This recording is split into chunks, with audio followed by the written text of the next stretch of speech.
Hey guys, Henry here, back at you with another build video for Last Epoch. I remember I had done a Last Epoch video a few months ago for that other season, for the previous season I should say. I forgot what it was called. But we had last time we had made a kind of like a lightning totem shaman that relied on attack speed and melee, which was really cool. I felt like a son of Odin. You can check out that video in the description below.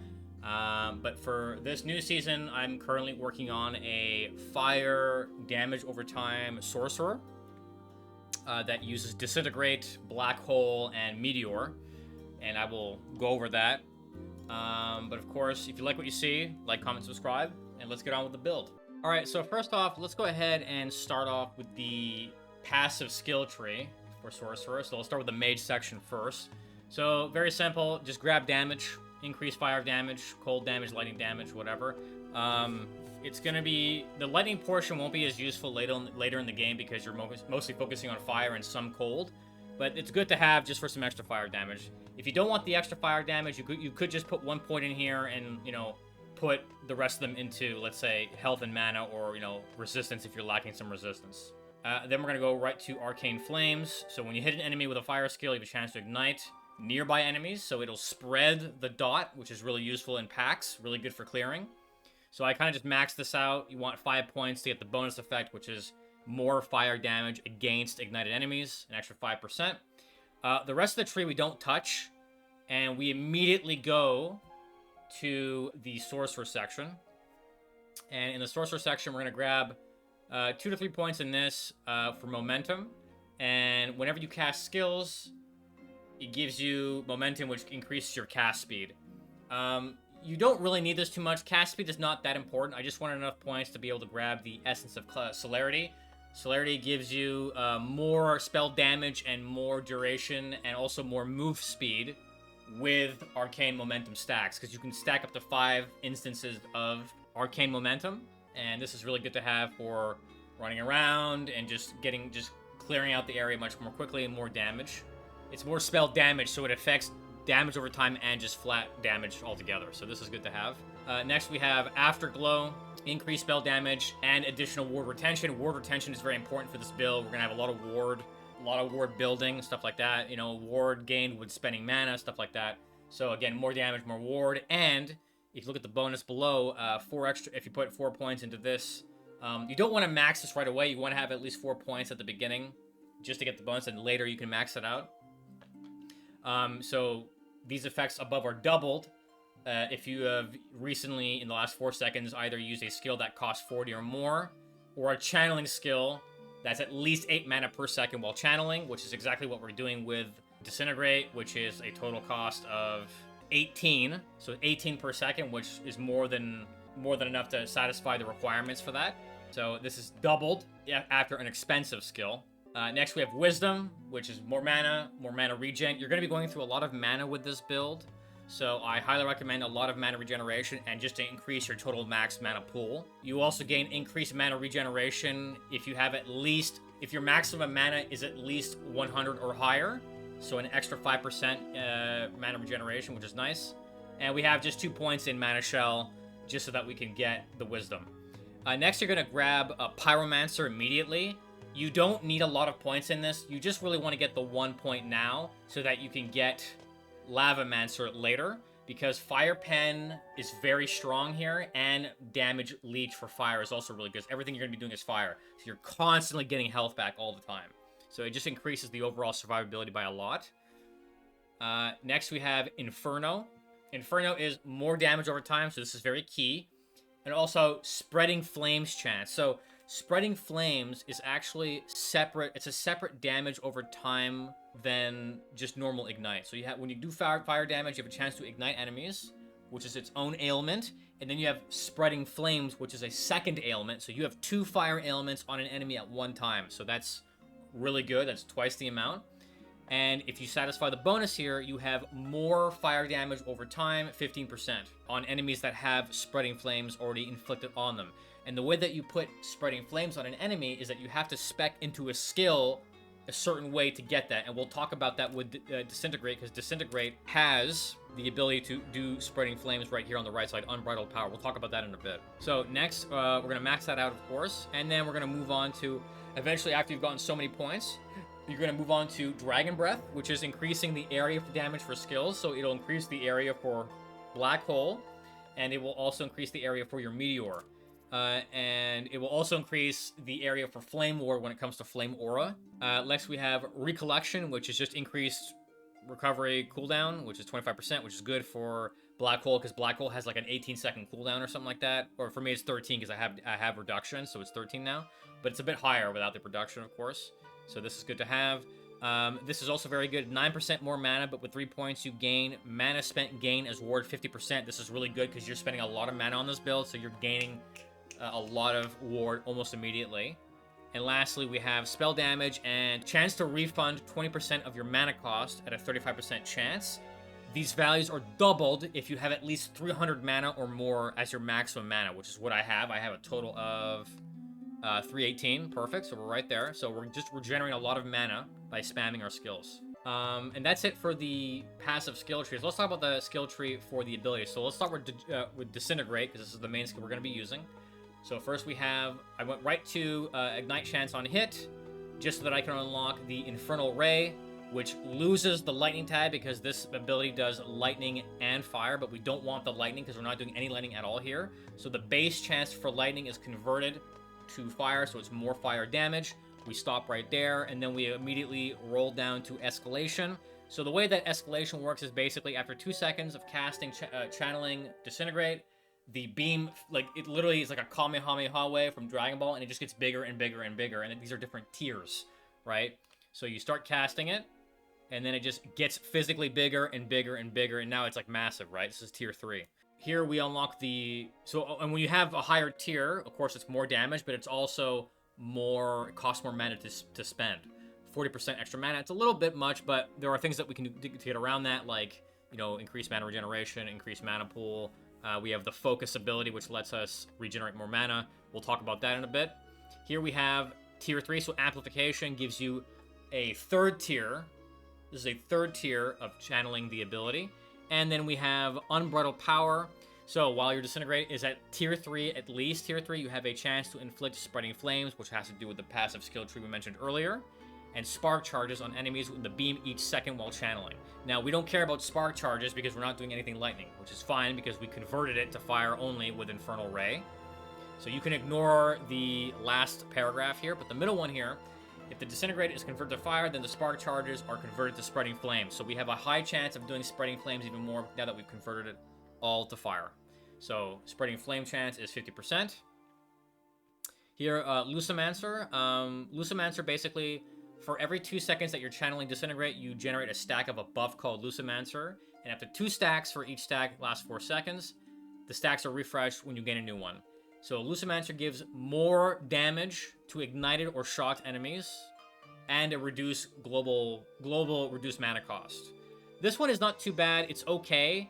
You're not really relying on this too much for the damage, though. It's the next one that's gonna definitely help a lot with more damage. So the way Resurgence works is that if you have at least 1 stack of Lucimancer, you start at tier 2, and if you have at least 2 stacks of Lucimancer, you will start automatically at tier 3. So from the get-go, after channeling this a couple of times after going through a map, you have high tier beam from right away. So it's like a lot of damage starting. You don't have to worry about the wind-up time. Now, speaking of wind-up time, we have Intensify, which is disintegrate upgrades to the next tier faster. This also affects the rate at which you gain stacks of Lucimancer, which is very great to have. So you go from tier 1 to tier 2 to tier 3 twice as fast with this. So that's basically a must. And then we have Glass Cannon, which is disintegrate does more damage while at tier 2, but also causes you to take more damage while at tier 2. So you're taking more damage while you're channeling. There is a way to offset this on the passive tree. We'll talk about that in a minute. But this is a lot more damage, and it's multiplicative. So I'm thinking about, if you really want to go full-on damage, I recommend maxing out Glass Cannon. Now, to compensate for the damage that you're taking extra, you could instead put points into Galvanized Defense, which you take less damage taking. So it's also multiplicative, so it's exponential. So you take a lot less damage when you're channeling. So if you don't really need the damage so much, you could spec into this for simply taking less damage from, like, while channeling. If you get run, because some of these enemies will run you down. They'll, like, jump on top of you. Presidium, you gain ward for each second based on your intelligence while channeling Disintegrate. So while you're channeling Disintegrate, you're gaining a ton of ward. And you'll see here at the bottom left, see how kind of just slowly it's building and building and building. So it's nice to have when you're in a safe spot away from the enemy and you know that you can get away with a long channel. It's just good to build more ward. And lastly, we have Cascade. Your skills recover their cooldowns faster while you are channeling. So while you're channeling, your global cooldown is 20% faster. So that plus what we talked about earlier in the passive tree. So it's actually 55% cooldown recovery speed, which is nice. Next, we have Black Hole. Black Hole is insane for melting down bosses. You're only going to be using this for bosses mainly and rare mobs. You might use it to, let's say, for example, if you're doing an arena and you want to hold down a location, and the melee enemies will just run right into it, and they'll just die immediately. So the first thing I grabbed was Tidal Force. More damage, but there's less pull. So the way Black Hole works is that when you toss down a Black Hole, just like how it sounds, it like sucks everything on the outside towards the center and does damage.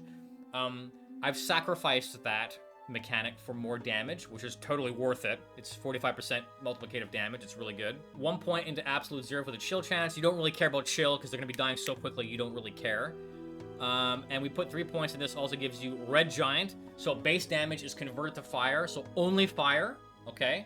Lasts 80% longer, which is a long time. But it does not pull at all. There's no sucking into the middle. Pause. Okay? It's just duration and fire. Next, we move on to fire damage. 3 of these points. We have ignite chance per second. We don't really care about ignite chance. This thing does so much damage, you don't care about ignite chance. You just want the damage over time from the actual ability itself. And then we get binary system. Binary system, it makes 2 black holes instead of 1 big one. It's 2 smaller ones. However, 1 is fire and 1 is cold. Now you're probably thinking, Henry, why are you going cold for? We're only doing a fire. This is a fire DoT build, right? Why are we doing cold? Well, it's so much damage that it's worth grabbing. It's 100% more damage with everything you're doing, but you're still doing, it's still being base damage is converted to fire. So the fire will still add to this, but if you want, you can get increased elemental damage too if you want. Elemental dot damage, which will add to the cold. It's more damage. It's just so much damage that it's worth grabbing. Just trust me. You'll see what I mean once you start using it. Then, at that point, you're going to go to Drifting Singularity, which Black Hole will move towards the nearest enemy, which is, you know, it seeks out enemies, so it won't just sit in the middle anymore. It'll just, like, it'll slowly creep up to an enemy. Then we're going to grab Spatial Dilation, which increases the speed at which it moves. You don't really care about this too much, because mainly you're going to be using this on a boss, and the boss kind of just sits there, and if you're close enough to the rare mob of the boss, they're not going to be moving around too much, so you can get away with just throwing this down, staying close to them, and just kind of running around the boss. And then finally, Supermassive, which is damage to rares and mobs increases by 100%. This is a must grab. It's so much damage. Later by the end of this video, I'll show you guys or at the beginning, you know what I'll do? I'll put a sample run through a map or an echo, and you'll see exactly what I'm talking about. Okay, next we have Meteor. So Meteor, it's very simple. Big circle on the ground, and it just blows up an area, carpet bombs an area. Nice to have. And we're gonna go through this really quickly. You're gonna grab Craterborn. Craterborn is a buff where basically you just, when you throw down a meteor, you gain a buff for 6 seconds that makes you have additional cast speed and fire penetration as long as the buff lasts, okay? Now, you don't care about cast speed, but you care about the fire pen. The difference in damage between not having fire pen versus having fire pen is a lot. So for example, my disintegrate right now is 211k. If I throw down a meteor, it immediately jumps to 273 before I've done anything. Okay? You'll see now that it disappears, now it's back down. So I gain like 70k damage just on disintegrate alone from Meteor, right? So you can imagine what this would look like if you had maxed it out. So it's worth grabbing in my opinion. Next, you're gonna grab 1 point into stun chance. You don't really care about this. This is mainly just you just mainly want this for the buff. You're not trying to do insane damage with it. This is not the main skill of the build. It's for the buff. So you grab this. We have extra fall speed. Then we have Twin Meteor, so more meteors at the additional cost of more mana.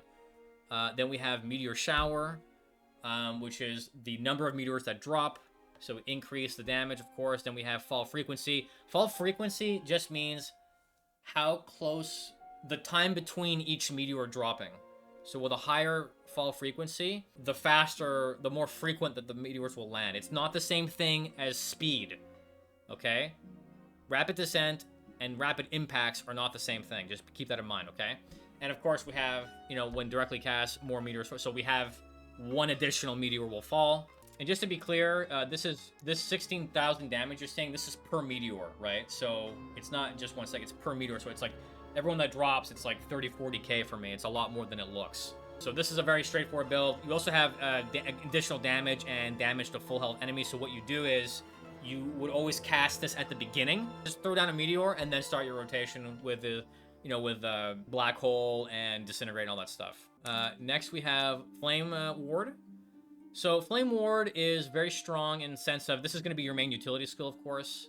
We have increased duration. So the way it works is that you gain 400 ward immediately, and then for 3 seconds, you take 30% less hit damage to you and cause retaliatory damage. So it bounces back to the enemy as damage. So we have increased duration and mana efficiency, increased fire damage. You could add more to this if you just want to increase more damage. So when you have Flame Ward on you, you're just doing more fire damage across the board for all your skills. So you might actually want to do Flame Ward first, and then Meteor, and then the rest of your abilities. Then we grabbed Fire Aura. Fire Aura, to be honest with you, I'm thinking about maybe removing this. And the reason why I say that is because the way that Fire Aura works is you get these flames at your feet, and it only affects when you're really close. Like, you get this flame circle that comes out of your character. You saw it there for just a second. So unless I'm standing, like, right here, it doesn't really help you. So I'm thinking about actually removing, just straight up removing Flame Ward and putting it into more damage or something like that. So we'll figure it out, but if that's what you want, Flame Ward is good for, let's say, for example, if you're doing like a Spell Blade, because you have to get close for the Spell Blade, sorry. So maybe you want to do that. So next we have additional fire damage and haste. This is not necessary. If you want to have the extra movement speed, this is good to have. But if you feel like you can get movement speed in other places, because there are other places that give you haste, like Focus gives you haste, Teleport gives you haste, there's gear that gives you haste, like there's different certain affixes that will give it to you. So I'll let you guys decide how you want to do that, but that's an option. That's what I chose to put it. I might remove this, who knows. Next, we have ward per second, so you generate more ward as you have Flame Ward on. Ward retention, so you just retain more ward, you keep more of it, which is great. Then we have ward granted up here on the top. So just additional ward, you get more ward. And then lastly, we have less hit damage. This is probably the best one out of all of them. It's just you take less hit damage from everything. So I might pull out of Fire Aura and just dump the rest of it into here, because this is really strong. And then if you decide to be more efficient with mana, or more ward, or retention, or more fire down, I might just put it here. I'll let you guys decide, but that's kind of what I got so far. This is not a perfect build. It's not a super optimized build, but it will definitely carry you through the end game fairly easily. Lastly, we have Focus. So Focus, you generate mana. So let's say I spend a ton of mana. Oh no, I'm out of mana, guys. So we do this, and we hold down Ward, or we hold down Focus, and we just generate a ton of mana back. And you'll notice after the first second of channeling it, you gain a burst. Boom, I already have like half my mana back. So it's useful in an oh shit scenario type of thing. So you don't have to sit there for very long. So I grabbed Ward from the burst itself. The burst is the most important part of the regeneration process, because you gain so much. And mana as well. You can grab haste here. Here, like I said before, if you want haste, grab this. If you don't want it from the Flame Ward, no problem. You can grab it here instead. Mind Shell, that's more ward per second. Ward retention, 100% ward retention. Great. Mana gained equals more ward gain. So the more mana you're getting when channeling, the more ward you're getting when channeling, 50%. And I also grabbed Conveyance. Conveyance for me was very important. It was because I didn't like teleport. I felt myself, the teleport skill to me just wasn't really doing it, and I found out accidentally that you can spec Focus to act as a teleport. So I save a whole skill. I have 2 skills in one. I'm gaining mana and ward, and I'm also using it as a traversal skill. So here you'll see I can teleport around and gain mana. So this is every 3.2 seconds I'm teleporting. I think it's just really good. So it makes for traversing much more easy. And then later I grabbed increased mana regen for both the burst and during the channeling process, before and after the burst. And then we have increased mana regen per missing mana. So the more mana you're missing, the better this will be. So that's it basically for the skills, as far as the passive tree and the skills are concerned. Last thing we have is the gear. The gear is not finished, so don't worry about it. What you're basically looking for is elemental damage and damage over time. We also have, plus to just disintegrate and more spell damage. That's great to have. More elemental damage over time, resistances, movement speed in the boots, vitality, intelligence, health. The basics, resistance as well here. We also have some more resistance right here. Anything with crit chance, these gloves suck. You don't want crit chance, because damage over time abilities cannot crit. You don't want crit. Your Meteor can crit, but I'm not relying on Meteor for insane damage. You're just relying on Disintegrate and Black Hole, and just use the Meteor as a filler to get the buff for making your skills do more damage. And for rings, you can go for like rubies, because it gives you additional fire damage, elemental damage over time, crit avoidance, more resistances, more fire, more stuff like that. For idols, you basically want to grab damage over time, fire damage over time, and coat them with the Weaver buff. When you do the Weaver's Will thing in your echoes, try to enchant these as much as possible. Resistances, stun avoidance, more health, more mana, more stun avoidance. I'm in the middle of trying to get these here. If you want ward retention, that's also a possibility. Again here, this one sucks. I don't like the static orb tendrils. It kind of ruins the whole thing. There are some enchantments from the Weaver stuff that gives you additional spell damage while you're holding a staff. So if you have a staff build that you want to go, you know, then you can get more damage that way. If you want to go offhand with a catalyst, there's that as well. Speaking of, as far as the base items that you want, so for base types, you want the Argent Scepter. This is for one-handed. It's the reason why is because the implicit comes with 50 to 80% increased damage over time. So if you want additional dot damage, you would go with an Argent Scepter guarantee. It's the BIS right there. That's the BIS. For staff, you're gonna go Spine Rod. So Spine Rod also has increased damage over time. It's not hard to get. It's pretty easy to find. So it's like a minimum level 38 weapon. But again, so increased damage over time to up to 93. Spell damage. It's really good. You could get like mana or like mana regeneration, so I'll let you guys decide, but I prefer the damage portion of the build, so more damage over time is always great to have. And yeah, that's basically it. And then there's other stuff too. I'm still trying to figure out the optimization when it comes to stuff like the headpiece and, you know, like belt or gloves and stuff like that, but that's what I have so far. I'm actually really enjoying this build. Let me know what you guys think. This game is great. I'm actually making this video hours before the new Path of Exile League, so if you guys are looking forward to some more Path of Exile content, make sure to follow the channel, of course, like, comment, subscribe. I will put some gameplay footage either at the beginning or the end of this video. I'll probably do it at the beginning because I know you guys want to see what it looks like. So I'll do that, and of course I'll see you guys in the next one. Have a good rest of your weekend. Enjoy yourselves, and I will see you next time. Later.